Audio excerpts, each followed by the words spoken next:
I want to talk about gun laws and how guns give people freedom and how I agree with the Americans when it comes to weapons law. At least have a handgun, a gun that you can have to get someone over there instead of going battle hand to hand. Definitely if they might be shooting a gun that can shoot, at least I can have one that can go bang back, right? It's better than nothing. Right? Here's why, besides the people able to defend themselves against other people, like we always will, right? Because you want to defend themselves at least as much as they can attack you with. True?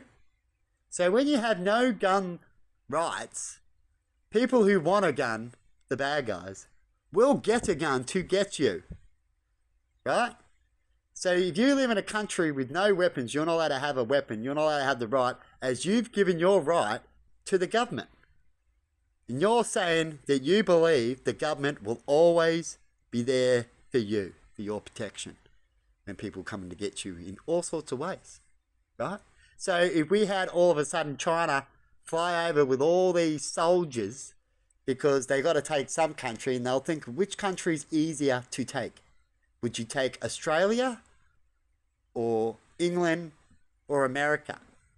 Right? And then in England, they got a bigger army, they've been there a bit more, and they do have a bit more gun rights, I think. Slightly bit the same, because we're a little bit like them. So they're going to get the same punishment as us. If a whole bunch of Chinese come flying out in any area and landed on the ground or infiltrated all around our oceans and seas and come in, all they have to do at England and Australia is take out the police and their army, so if they've got a bigger army, then you own the people there besides the land as well, as you can threaten them with guns. As these people will have none. Maybe a few farmers will here in Australia, but that's not many, so you'll have to take them in the end. A big threat. But if the Chinese try to do the same thing in America, where they actually do have a bit more rights than a lot of other countries, right? And their people have weapons. So when they go to take their American people's army out and the police out, they won't have the they might have to get the land in those little extra areas, but where their people is, they won't have to get the land. They'll have to fight for it, as the people have weapons to fight with. Right? So good America. So not only are they've got American army and police, they've also got a backup military. You get it. Because they're all armed. And the cool thing about American people, and it's a downside and an upside in a way, because it all depends on the people, right? People will be bad no matter what. They'll stab you if they can. Bad is bad. Guns do not kill people. People kill people. Sometimes when they know it can be a little easier to kill you, it might make them want to kill you a bit more, which is true, which is why they say, oh, there's guns around, it makes it easier. But it's got nothing to do with the real, in the end, rights, right? In the end, it all comes down to if people are getting shot, it's the people, right? And you need to know why they're doing it, right? But it's best to all have freedom rights, isn't it? Than to have the same problems happen and you don't, right? That's why in America, a lot of them are trying to get rid of the guns because they're worried the ones with the guns are going to benefit. Well, that's the whole point, isn't it? Right? And you shouldn't be worried about the guns, you should be worried about the people and why the people are such they are. That's just the truth. But instead, us humans have gone so pansy, we rather just listen to the easy way outs. Because someone's got something good to say about it. We've got plenty of good things and good. I just said something about weapons.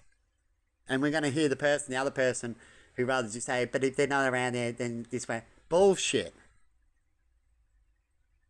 Bullshit.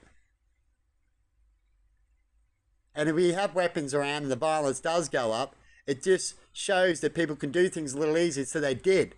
But it just shows that it's the problem within the people. When we hear gun violence overseas and that, it's because there's a gang problem. There's a problem where the government hasn't sorted. But once you sort all that out and everything's peaceful and there's a peaceful government, and they've proven that in sections of America with people in states that have weapons and have lowest crime rates and shit. So it proves it, didn't it? Just think about things. It's the people. See, if you have the worstest country and they're all idiots and not educated and you give them weapons, well, you're going to have more violence. And where's that at, people? Sounds like a lot of countries overseas, the third world countries, doesn't it? And they shouldn't have weapons because they're already pissed off. Right? That's why it's constant battle over there.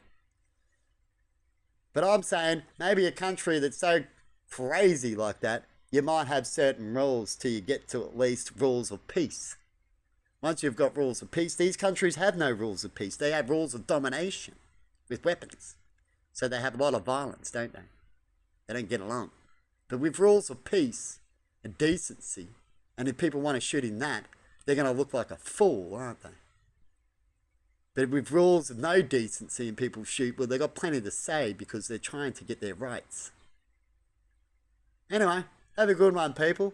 I just love talking truth, and the people who dominate out there hate hearing it. That's why I go through such things and haven't been recognised in years to come. And no matter what I do, I could be hovering, put up a clip of hovering, and it probably wouldn't matter. It probably, in fact, make my life worse again because of such people I talk about that envy and like to attack and have such things already. Anyway, like I've said, we're all in the boat that we're in because we are collectively in it. And one day we might collectively, definitely while we're all connected, well, they're all going to collectively get worse, as we see. Or, of course, things get worse before they get better. And hopefully in the end, it gets better and everyone realises things like I've talked about when it comes to the rich and looking up to the rich, the 1% are rich, the mega rich, right? When they're actually the cause of the problem. If they own 90% of the money, 80% of the money of the world's money, right? Just in one little percent, then what the fuck? And they can do that because they say they earned it. They used a couple of little excuses, you get it? And all we have to do to change the world and spread out the money is to talk to these 1%. You get it? Or take them out. The easy way, right? But it's to really talk to these 1% and go, why do you need a ridiculous amount of money? Are you a loving person? Yes. Do you want to give out? Yes. Then what the fuck are you doing? I shouldn't have to give out. I don't want to hear it. We shouldn't have had to got ripped off for so long. Can we prove that you've ripped us off? Yes. What do you want us to do? How can we make a balance without getting pissed off that we got scammed all this time? And you think you can just change rules and then keep all the money from all the previous scams? You get it. And the best way for people not to fight and carry on is just start doing things right, is the start. And some people, when you really truly believe what you feel, you will feel it. That you know what you should do and you should be at least happy to just lose all your money or whatever, then take that. Or have a whinge over the smallest things in an argument against things that are right and see what happens to you. Have a good one. Bye-bye.